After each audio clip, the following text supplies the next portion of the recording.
Well, hello, it's Donny Walker, cooking with Donny. Oh, you guys thought I was into chainsaws. No, I'm into cooking. Funny, eh? Anyways, um, had quite a day. Um, got a few saws done this morning, some used saws, some ones for some production fallers, a couple of friends of mine, and put together that new 372 with that new hyway 10. Why can't I say that? Tentacle. Tinnick cycle. I don't know. Darn it. Anyways, I put that together today. I timed it first. Check the port timing of that cylinder versus the standard 372 non-X torque cylinder. It was quite a bit different. When I measured the squish, it was also quite different. The squish was weird. On a combustion chamber, you want the angle of combustion chamber, the squish area, to angle towards the pocket, like the hemisphere pocket. This one was actually higher around the pocket part than the outer area, a couple thou, which is a little strange. But I left it totally stock. I put this brand new hyway tentacle, whatever the hell you want to say it, cylinder onto a friend of mine's brand new 372 X torque with the old school carburetor and everything. Just the modded muffler only and the unlimited coil. Put it together, fired it up. Another thing I found though was the handlebar mount screw where you thread it in. The thing wasn't threaded right. I had to put a chaser in there and thread it properly because I stripped the screw already for the mount. So they're not perfect yet, but they're getting there. So I fixed that, put it together, put a tank of fuel in it, went out and started up. It sounded weird. Like it was almost like it wanted to seize. And it seemed like it's quite a tight tolerance or something to do with those rings in that cylinder. I don't know, maybe someone can tell me that have used these new hyway ones. Maybe the rings take a long time to break in. But I ran a couple tanks through it. Went out and burped it a bunch of times to get the rings expanding on and off. We'll see how it goes. Tomorrow I'll run it some more and set up the final RPM on the high end of it. I don't like to do that right away. And we'll see how it does in the bush. I want to run this thing stock, just with the mod muffler and the unlimited coil at a certain RPM. And I want my friend to run it for at least 2 weeks. I want Rick to run it for 2 weeks. Rick and Tanico. And then I'm going to pull it apart and look at it. And then I'm going to port it the way that I would port a 372 non-X torque. We'll see how that goes. Tonight, Mr. Don's making some baked spaghetti. This is how I do it. Boil up a bunch of noodles first. I use ground beef and pork ground, half and half. Some onion, green pepper. I cook that first, then the ground beef and the pork. And then I mix it together with some good spaghetti sauce. A few additives, right? And cook the noodles al dente. Aha! There you go. That's a cooking channel thing. And so that's in there now. In my 2 baked things with Parmesan and mozza. I just buy that shredded cheese in the packages. You can't beat that. It's a good price. And, you know, why not, right? Easy. It's easy peasy. So yeah, I'm going to put this in the oven now at 325 for about, 25 minutes and see how it turns out. I'll supply some lunch tomorrow for my coworker Sam and myself, some supper tonight, and some leftovers for lunch for a couple of days. So yeah, not just saws, I can cook too. The girls, they like that, eh?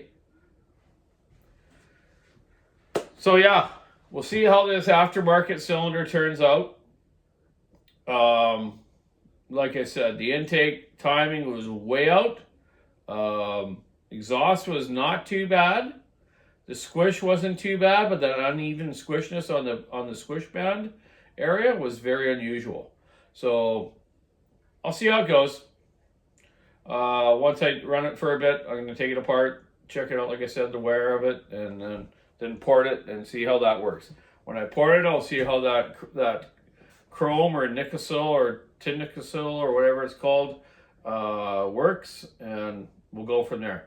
I'll show you guys those numbers in the next couple days and show you how it's been running. So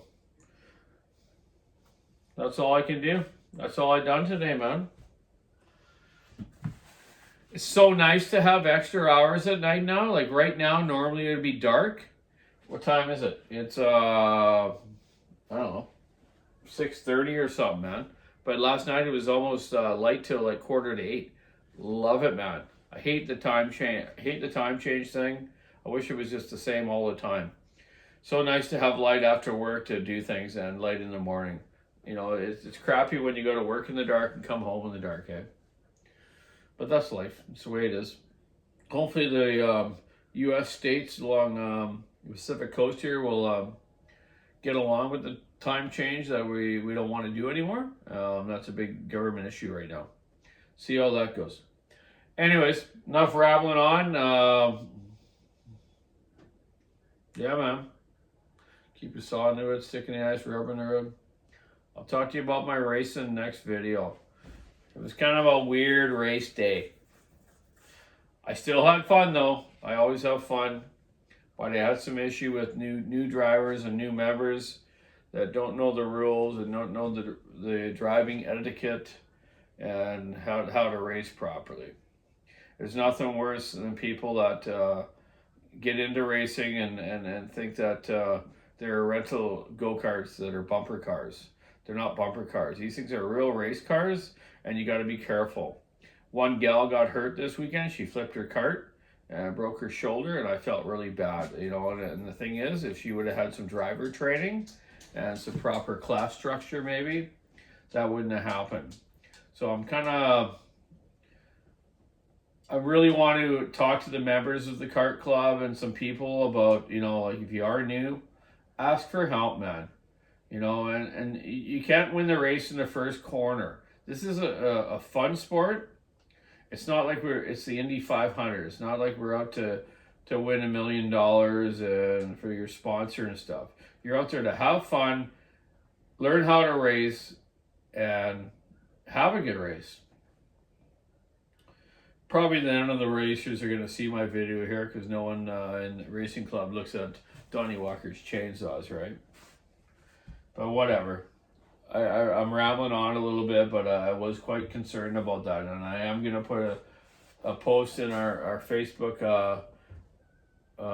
club site there about stuff like that. You know, and those new members, if they want help, give me a call. I'll give them a hand and explain how you should be driving and what to watch out for, you know. So you don't get hurt, you don't wreck your machines, and you don't wreck anyone else. We all got to work on Monday, right? Yeah. Anyways, have a great night.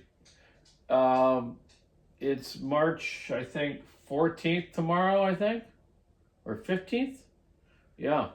Wow, my birthday's in a week. Yeah. Well, not yeah. I'm just getting old, man. But who cares? Nothing wrong with getting old, as long as you still have fun. And, you know, go kart racing and saw racing, whatever. I wish, there's another thing. Charles Briscoe, the dude down in the States area, did a lot of echo stuff. And a lot of guys were talking about the Saw Fest going on down there. I wish I lived down that way, man. I'd go to those things all the time. Here in Canada, our logger sports only have so many cc's of saws, eh? You have your open bike engines. You have the 125 like motors, 100cc, and your stock appearing.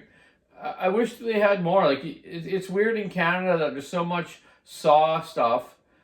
People have saws that we don't have those type classes. But then again, our population. You got to think of the population in Canada. California has more people in California than we have in Canada, right? So there's a lot of people down there. Of you guys down there. Yeah. Anyways, I'm rambling on. I got to get this dinner happening, throw this stuff into the oven, get it happening. My gal Shelly's at yoga tonight. Me and the Foz, we just went for a walk there. So, have a good night. Keep your saw on wood. Cheers. Bye.